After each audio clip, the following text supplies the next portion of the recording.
Hey, it's Don Skaggs again with Empowered Inventing, the one place where we try to help you behave like successful inventors and entrepreneurs do. Because if you behave like a successful, if you do the habits of if you have the same habits as successful inventors and entrepreneurs, guess what? You'll a lot of times have the same results if you stay with it and you're persistent.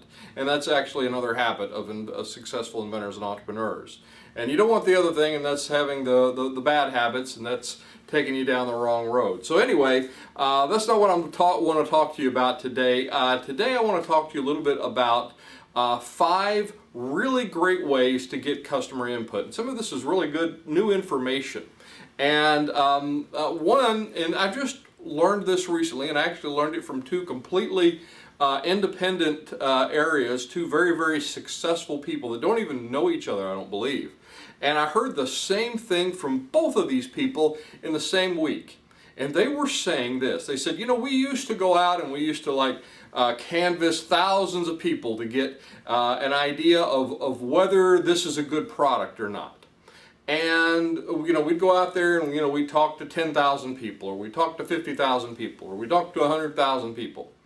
And what they learned was that actually, if they went out and talked to 100 people, it could be just as good as 1,000 people.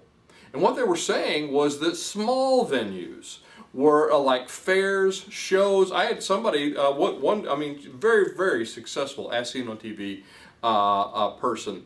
Has been very, very successful. Has had a lot of products. If I told you which ones they were, you'd know exactly what I'm talking about, which products I'm talking about. Did that well known, that wildly successful. And she said, well, you know, we go sometimes to craft fairs and shows and some real small venues. And she says, we'll take a product. Now, it's a finished product, and they're actually selling them. And again, one of the things we teach, if you really want customers to tell the truth of whether they really like something, they'll always tell the truth with money. So they go to these fairs, and they might have a small lot, and they'll sell, and they'll see how they do for everybody that comes by. How many are interested? How many are not interested? How many are buying? So they'll go to the like craft fairs, and this was more like as seen on TV products, and that's probably a good venue for that. But you might say, well, Don, what about I've got a B2B product. I've got something that I'm selling to businesses, and or you know, I'm not. This isn't a consumer type product that I have. Well, it's funny that you said that, because if you take the whole craft fair idea and you turn it into either smaller trade shows or smaller symposiums, and depending on what industry you're in, for instance, I was in the pathology laboratory industry. It's a small little niche industry, the medical lab and a hospital and private labs. And they would have this big national show. It cost a lot of money to get a booth, and nobody bought anything while they were there, and you know, it was this really, really big show. It was a good show to go to. But if you were small and you were just starting up, maybe sometimes you couldn't go to those shows. But they had these other shows, and they were little regional shows, and and then they'd have little state shows. And these were much, much smaller venues, but they were little small symposiums of certain types of people, certain types of customers. And you could go into those smaller venues and get feedback on your products and get customer contacts that would buy, and it would tell you about whether to launch it at the larger show. So it doesn't matter whether it's a consumer product or a B2B product. I had the most B2B niche product that there was, probably. And you can find those smaller venues. And the fact that you can get good data out of 100 people is really important. It's really groundbreaking. And that means that it doesn't take much to get good input on your product.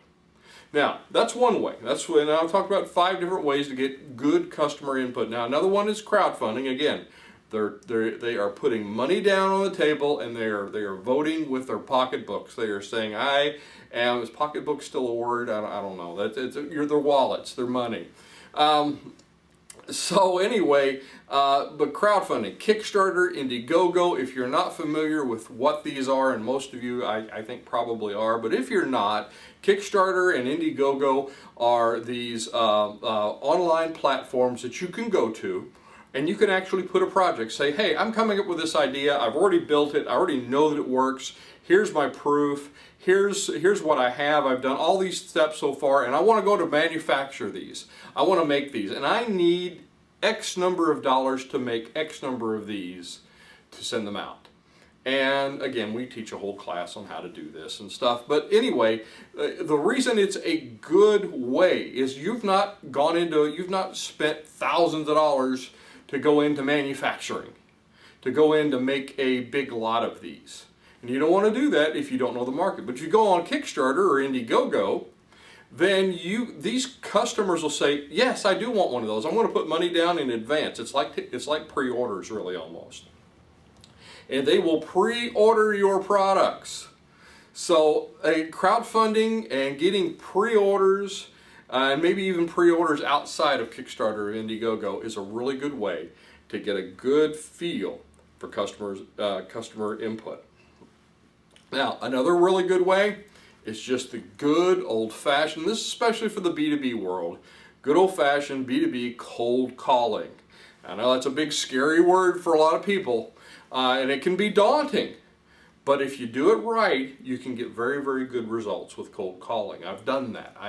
And again, it's much, much harder to do now than it was because of voicemail and everything else, but it can be done, and if it's done in the right way. Another thing you can do, if you have sort of a little customer list already, is do a SurveyMonkey. SurveyMonkey, I believe, still has a free version, and you can use it, and you can send out the survey to everyone, and you can get everyone's input. And again, you want to kind of you want to have the contacts first, and you want to add an incentive, and you want to see if they would, you want to kind of structure it in a way where they will pay with some type of commitment. So they'll vote with some kind of commitment. In other words, yes, I will buy this, or yes, I would pre-order this. So, but it's another way to get good input. And now the last thing is to find people who would buy from you. And what I mean by that is, if you're out there surveying a bunch of people, if you're out there cold calling, or if you're doing a crowdfunding campaign, or you're going to a small venue, if they're not people who would actually buy it, in other words, if they're just the guy on the street, and maybe you've got a hardware product and they don't do a hardware thing at all, their opinion won't matter.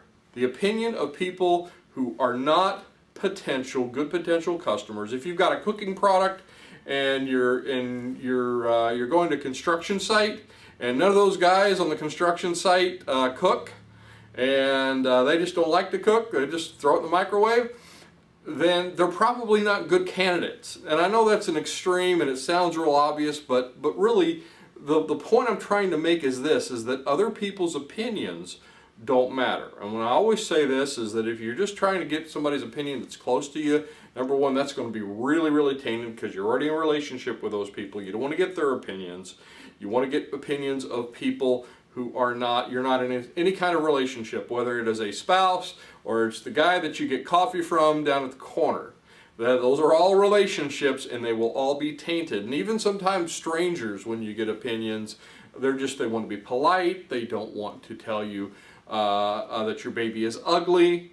So again, the people will really honestly tell the truth with money.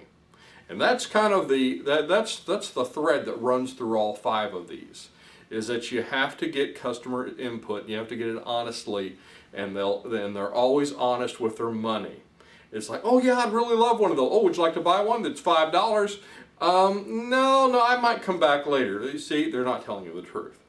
So they're like, yeah, I've really got to pull money out of my pocket, maybe not. So remember that is the thread that runs through all 5 of these. So anyway, I hope this was helpful. I'm Don Skaggs. This is Empowered Inventing TV. Be sure and like and subscribe. Help us to build our tribe. Share this video with other people, and help us try to help somebody else out there that you think might need help. And I will look to see you at the next meeting, workshop, maybe one of our online classes, or on the next video.